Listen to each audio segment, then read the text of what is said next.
important symposium to define what would be a human-centric, decentralized metaverse, and what that would mean in the continuation of the travel and progress and journey of mankind.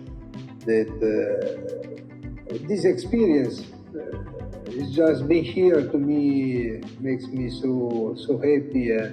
It's nice that suddenly we meet again in a simulated reality.